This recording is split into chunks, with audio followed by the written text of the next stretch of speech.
वर्णानामरसंघानां रसानां छन्दसामपि मङ्गलानां च कर्तारो वन्दे वाणी विनायकौ। ध्यानमूलं गुरोर्मूर्ति पूजामूलं गुरोपद्रं मंत्रमूलं गुरोर्वाक्यं मोक्षमूलं गुरो कृपा। वंदनीय मातृशक्ति परमपिता परमात्मा दो भजन नरसिंह भगत के प्रसंग से। नरसिंह भगत शुरू में बहुत धनवान थे, पैसे वाले होते हुए भिखारी को भिक्षा नहीं देते थे, दरवाजे से खाली हाथ वापस कर देते थे, कोई दान नहीं करते थे। ये चर्चा दूर दूर तक फैल गई और ये कृष्ण भगवान के कानों में भी पहुंच गई। तो कृष्ण भगवान ने एक बार सोचा मैं भी जाकर के नरसिंह भगत की परीक्षा लूं, क्या वाकई ऐसा ही है। तो एक बार नरसिंह भगत हरिद्वार में गंगा स्नान करने के लिए गए हुए थे और गंगा स्नान करके गंगा की रेती पर आराम से बैठे थे। वही कृष्ण भगवान एक ब्राह्मण वेश में, सर पर टोपी, कुर्ता धोती, हाथ में पोथी लिए और नरसिंह के सामने खड़े हो गए। बोले सेठ जी कुछ दान दे दो। नरसिंह बोला मेरे पास कुछ नहीं है, चल चल आगे बढ़। अरे नहीं ऐसी बात नहीं है सेठ जी, कुछ दे दो। कि नहीं जब मेरे पास है ही नहीं मैं कहाँ से दे दूँ। कि तुम्हारे पास नहीं है तो उधार लिखवा दो और अपना पता लिखवा दो, मैं तुम्हारे गांव जाकर ले आऊँगा। कि लिख ले 4 आने पैसे। तो नरसिंह ने 4 आने पैसे ऐसा सोच करके लिखवाए कि जब ये मेरे गांव आने की सोचेगा इसके 8 आने पैसे किराए में लगेंगे, ये आएगा ही नहीं। लेकिन वो कृष्ण भगवान 2-3 रोज बाद और नरसिंह के घर पहुंच गए। दरवाजे पर मुनीम मिला। मुनीम से कहा कि मुनीम अपने सेठ जी को बताओ कि हरिद्वार वाले पंडित जी आए हैं। मुनीम ने जाकर के कहा सेठ जी हरिद्वार वाले पंडित जी आए हैं। तो नरसिंह भगत बोला अरे ये ब्राह्मण यहाँ भी आ गया। इससे यूँ कह दो मुनीम कि हमारे सेठ जी की तबीयत खराब है, मैंने 4 आने पैसे लिखवा दिए थे, मुझे इसके 4 आने पैसे देने नहीं हैं। इससे कह दो कि सेठ जी की तबीयत खराब है। मुनीम ने आकर के कहा सेठ जी पंडित जी हमारे सेठ जी की तबीयत खराब है। तो ब्राह्मण देवता ने कहा कि देखो मुनीम तुम्हारे सेठ जी 4 आने पैसे हरिद्वार में उधार लिखवा करके आए थे और मेरे 8 आने यहाँ आने में किराए में लग गए और वापस जाऊँगा फिर उसमें 8 आने पैसे लगेंगे। मैं अपने 4 आने पैसे लेकर के जाऊँगा, अपने सेठ जी को बता दो। मुनीम ने जा कर के बताया कि सेठ जी वो तो ऐसे ऐसे कह रहा है। तो सेठ जी बोले मुनीम ये कह दो हमारे सेठ जी तो स्वर्गवास चले गए, उनका स्वर्गवास हो गया, निधन हो गया। मुनीम ने आकर के कहा कि पंडित जी हमारे सेठ जी तो स्वर्ग सिधार गए। तो कृष्ण भगवान ब्राह्मण वेश में बोले कि देखो मुनीम जी तुम्हारे सेठ जी का दुख हमें भी है, कोई बात नहीं, मेरे पैसे नहीं मिले लेकिन मैं भी अब 4 लकड़ी तुम्हारे सेठ जी में शमशान में चिता में लगा करके ही वापस जाऊंगा। मुनीम ने जाकर के बताया कि सेठ जी वो तो पंडित ऐसे ऐसे कह रहा है। तो सेठ जी ने कहा अपने परिवार वालों से, आओ रे, देखो मैं मरने का बहाना कर रहा हूँ और मैं लेट ही जाता हूँ, और कफन लाओ और मेरी काठी बनाओ और मुझे शमशानों में ले चलो। चाहे कुछ भी हो जाए, ये जो बाहर पंडित खड़ा है इसे मुझे 4 आने पैसे देने नहीं है, चाहे मुझे मरना पड़ जाए। तो अपने परिवार वालों से नरसी सेठ किस तरह से कहता है, मने रे नभाओ, कफने उड़ाओ, ठूसे बिछाओ, अरिथी पे हेर बांध के तगड़ मूझ का जल्दी मन लिटाओ, अर्थी पे मने रे नभाओ, कफने उड़ाओ, ठूसे बिछाओ, अरिथी पे हेर बांध के तगड़ मूझ का जल्दी मन लिटाओ, अर्थी पे मने रे नभाओ, कफने उड़ाओ।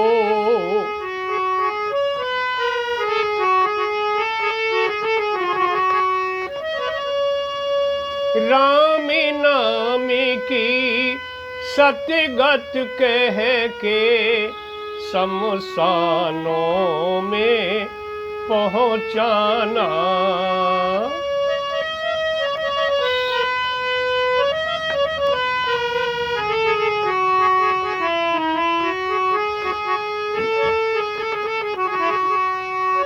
सेठ हमारा स्वर्ग सिधारा, रो चिल्ला के बतलाना, राम नाम की सतगत कह के शमशानों में पहुँचाना, सेठ हमारा स्वर्ग सिधारा, रो चिल्ला के बतलाना, हाँ रो चिल्ला के बतलाना,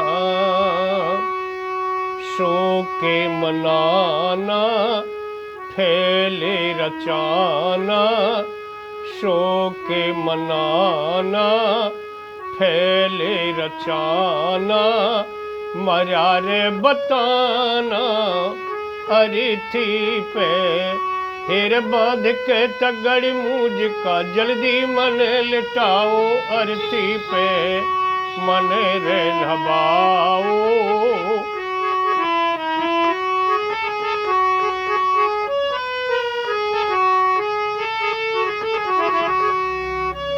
मन में बेशक मरना पड़ जाए, देनी दाने दक्षिणाना,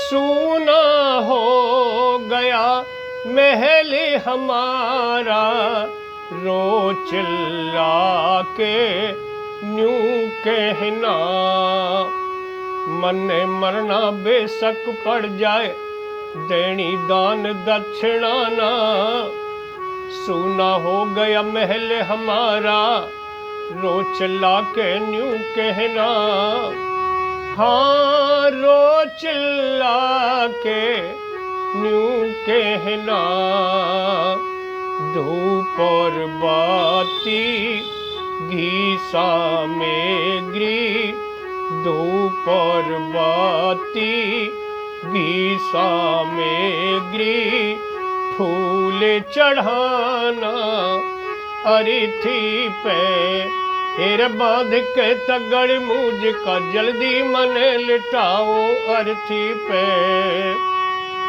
मन रे नभाओ, कफने उड़ाओ, ठूसे बिछाओ, अरिथी पे। इस प्रकार परिवार वालों ने नरसी सेठ की अर्थी बना करके और शमशानों में पहुंचा दिया और चिता बना करके चिता में नरसी को लिटा दिया।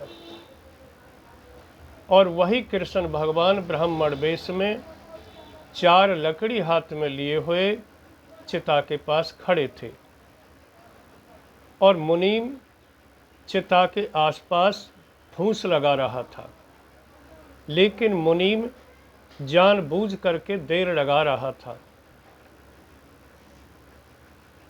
जो लोग गए थे गांव वाले, उनमें से एक ने आवाज़ लगाई कि देखो मुनीम जी, तुम्हारे सेठ जी का दुख हमें भी बहुत है, लेकिन यहाँ से किसी की पेश नहीं चलती। जो होना था वो हो गया, क्यों देर कर रहे हो? मौसम खराब होने जा रहा है, आग लगाओ। तो मुनीम ने धीरे से मुंह लगा करके चिता के पास और नरसी से बोला कि सेठ जी, 4 आने पैसे दे ही देना, तुम आज चिता में जिंदे ही जल जाओगे। अंदर से नरसी बोला, नहीं, लगा दो आग, पैसे नहीं देने। अब मुनीम ने आग लगा दी। चिता में अग्नि प्रज्वलित हुई, धुआं उठा और कृष्ण भगवान ने खड़े हुए ब्राह्मण वेश में सोचा, ये तो 4 आने पैसे न देने के कारण और जिंदाई मरने के लिए तैयार हो गया। कृष्ण भगवान ने सूक्ष्म शरीर धारण किया, चिता में प्रवेश हो गए और चिता से नरसी सेठ को बाहर फेंक दिया। तो नरसी सेठ के लंबे लंबे सांस चल रहे थे, आंखें खुली हुई थी। कृष्ण भगवान बोले, तू मुझे पहचान रहा है? कि नहीं, मैं नहीं पहचान रहा। अरे मैं वही तो कृष्ण हूँ जिसे तू रात दिन याद करता है। अरे हाँ, तू कृष्ण है। कृष्ण है तो तुम वो कृष्ण को असली रूप दिखाई दे। अरे तू यहाँ मेरो असली रूप मत देखे, तू मान जा, मैं वही कृष्ण हूँ। कि ना, मैं कैसे मान जाऊँ, वो असली रूप देखा तू। तो वहाँ कृष्ण भगवान अपने असली रूप में आ जाते हैं। 4 भुजा, चारों भुजाओं में शंख चक्र गदा पद्म, गले में बैजंती माला, सर पर मुकुट, पीतांबरी वेश। अब तो नरसी सेठ पैरों में पड़ गया। कृष्ण भगवान बोले, नरसी तू मेरे पैर छोड़, तू मेरी अब बात सुन ले। सभी जो गए थे वो आसपास खड़े हुए हैं। अरे ये तो साक्षात भगवान है भाई, ये क्या हो रहा है आज? तो क्या कृष्ण भगवान नरसी सेठ को इस भजन के द्वारा उपदेश दे रहे हैं।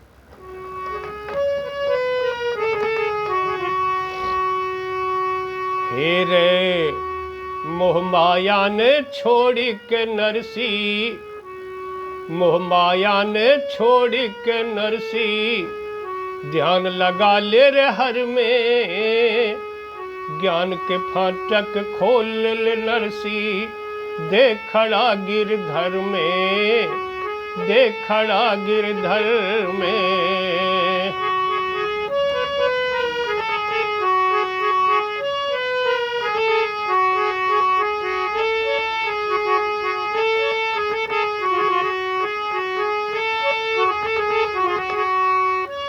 मैं ही ब्रह्मा रे मैं ही विष्णु, मैं महेश जग का प्यारे, महाशक्ति में एक जगत की, नाम भले न्यारे न्यारे।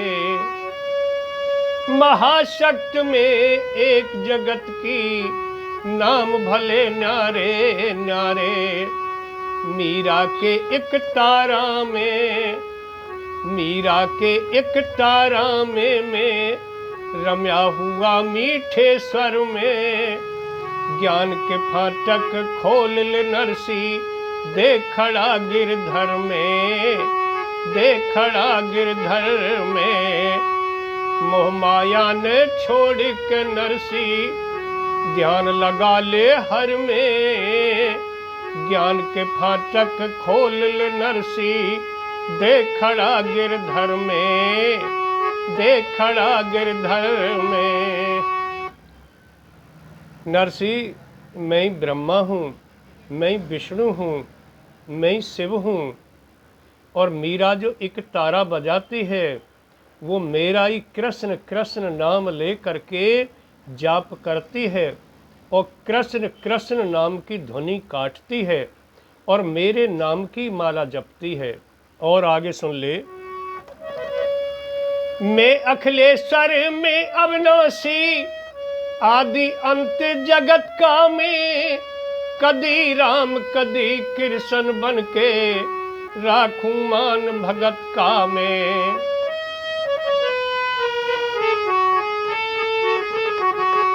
हेर कदी राम कदी कृष्ण बन के, राखूं मान भगत का मैं। अर्जुन का गढ़वाला सू में, भारत का गढ़वाला सू में, व्यापक सू दुनिया भर में, ज्ञान के फाटक खोल ले नरसी, देख खड़ा गिरधर में, देख खड़ा गिरधर में। नरसी, मैं ही अविनाशी हूँ, मैं ही अखिलेश्वर हूँ, सबका ईश्वर हूँ। मेरा कभी विनाश नहीं होता। मैं ही आदि में हूँ, मैं ही मध्य में हूँ, मैं ही अंत में हूँ, मैं सर्वत्र हूँ, सर्वव्यापक हूँ। और महाभारत में अर्जुन का सारथी मैं ही तो बना था। और सुन ले आगे। लाज धर्म की राखड़ियां रहा, भारत का गढ़वाला में, कैरों आगे रे पांडव गेल्या, जीते बैठ पाला में।